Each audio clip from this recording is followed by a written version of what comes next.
Bonjour à tous et à toutes. Aujourd'hui, on va faire un petit tuto pour apprendre à faire une API RESTful en utilisant RESTX et les API de Yammer et de Facebook.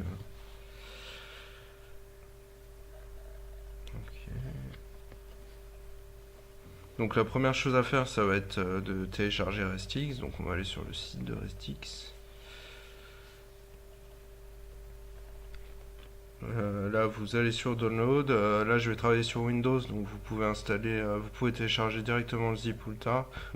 Et sur Mac ou Linux, vous utilisez ce petit script. Bon, là, je l'ai déjà téléchargé à l'avance. Donc, je vais l'extraire directement dans ce dossier.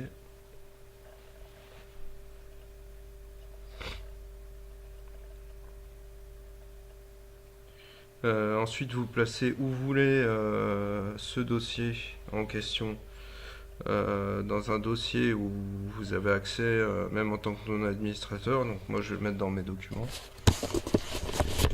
Et vous entrez dans ce dossier et vous copiez-collez ce chemin d'accès dans la variable d'environnement path de Windows. Donc pour faire ça, vous allez dans le panneau de configuration, dans Système.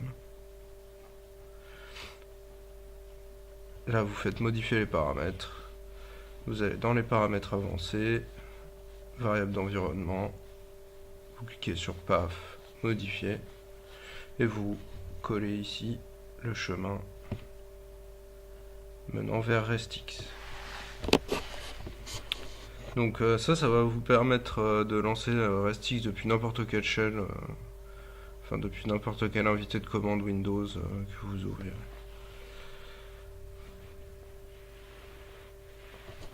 Du coup, la première chose à faire quand vous aurez installé RESTX, c'est vous allez lancer un invité de commande en fait. Lancer RESTX dans un invité de commande et faire shell install. Ça va vous ouvrir un petit shell comme ça, vous faites shell install à l'intérieur et ça va vous installer RESTX et lancer un petit serveur de test sur lequel vous pourrez accéder.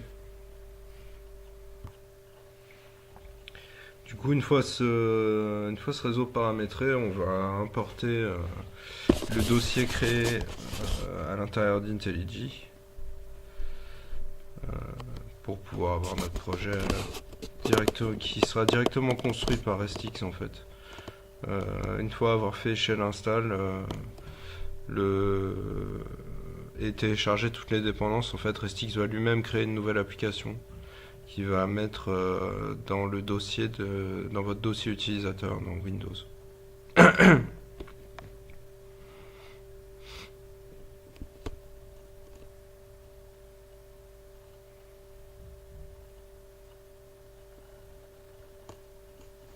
Donc là, vous faites comme si vous paramétrez un projet Maven standard avec IntelliJ. Vous continuez, vous validez les sections en question et IntelliJ va vous construire l'arborescence du projet.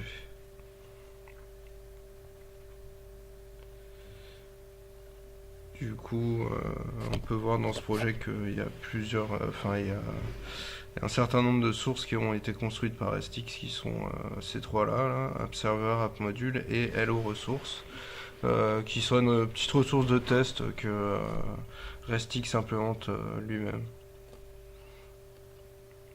et qui nous permet un peu de voir le schéma de programmation. Donc AppServer est donc la classe principale qui va lancer le serveur. Celle-ci est juste pour tester le token d'authentification du master et on peut voir que le POM comporte un certain nombre de dépendances que RESTX utilise.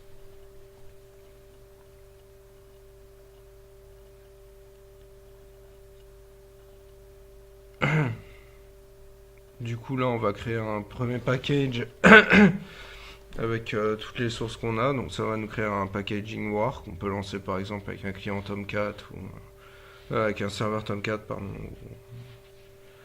n'importe quoi, et même en faisant une exécution simple du truc, ça nous lance sur un petit serveur RESTful d'admin.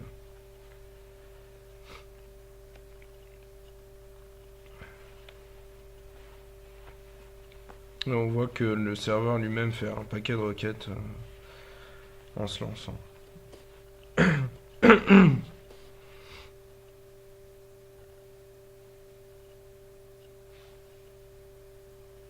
La plupart des tests sont faits avec JUnit et les tests sont également inclus dans le template de projet paramétré à l'intérieur de RESTX.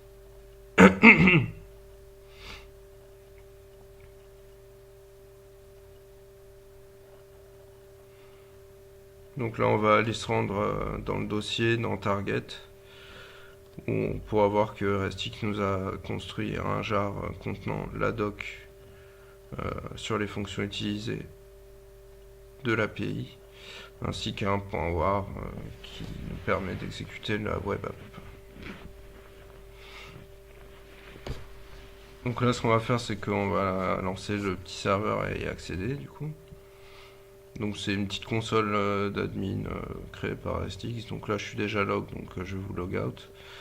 Pendant l'installation, on nous demande de conserver un token, un password. Ce password se trouve dans les sources, hein, vous pouvez le récupérer. Le username sera toujours admin, dans tous les cas. Donc ici, c'est 2508 par exemple. Et on peut voir que cette petite console comporte une doc de l'API, donc justement avec la ressource hello créée, les messages et la session. Tout ceci permettant de tester les requêtes se trouvant, qu'on va coder plus tard avec RESTX.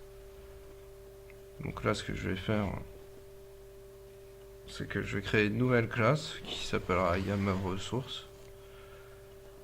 Donc je vais connecter à l'API Yammer. Donc j'ai fait une petite ellipse parce que j'ai pas mal codé à l'intérieur. Donc ça va être une fonction par exemple qui va nous permettre de créer un handler.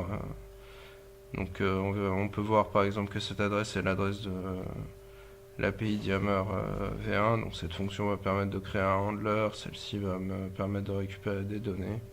Les données seront récupérées en JSON. L'API étant en REST. Et du coup, dans le fichier server.properties, on va mettre que la ressource Yammer située dans l'app utilise justement l'API Yammer. Et que donc les requêtes HTTP faites par le serveur RESTful seront bien faites à l'adresse Yammer et non à l'adresse du serveur situé sur notre route, donc sur localhost.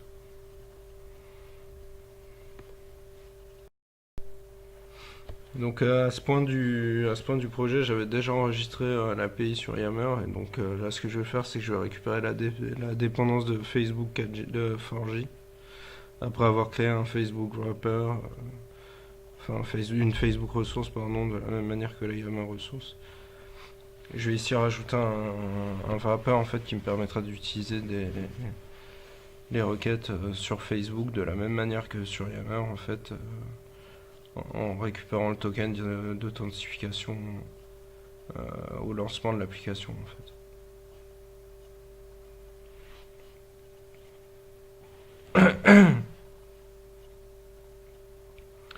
Donc du coup à ce niveau du projet, on va regarder un peu sur l'inspecteur quelques requêtes faites pour tester lesquelles notes on va voir. Et ici on peut voir que au moment où je publie, il y a une requête post qui est faite en fait. Cette requête contient un message et des données en brut en fait.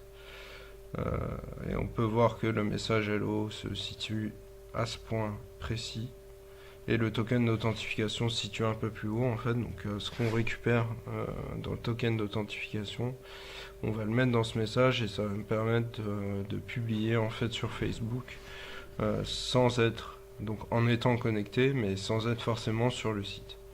Donc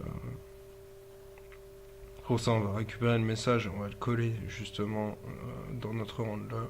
Dans notre handler.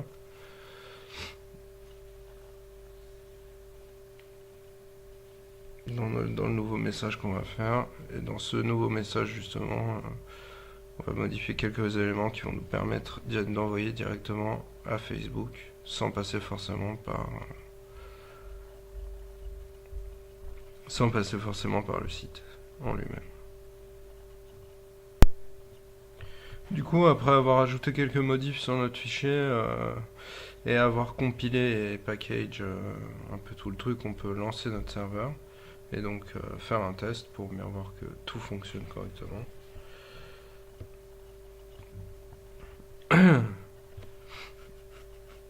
Du coup, je vais enlever les inspecteurs sur les deux sites. Je vais commencer par me mettre sur mon profil Facebook.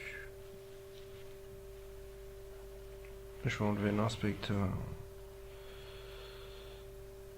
Je vais peut-être. Ouais, non, je vais laisser la discussion instantanée. Je vais enlever l'inspecteur sur Yammer aussi, histoire qu'on y voit quelque chose. Voilà, et là en faisant la requête de post current like sur Yammer, ça m'a déplacé sur le site. Okay. On peut voir que ce post a été récupéré. Donc j'avais fait un override sur get aussi pour récupérer le message. Et un override sur post pour pouvoir le poster sur mon fil. Alors après, comme j'avais récupéré le message en moi seulement, le message a été posté uniquement sur mon fil en moi seul. Donc voilà, je vous remercie et bonne journée.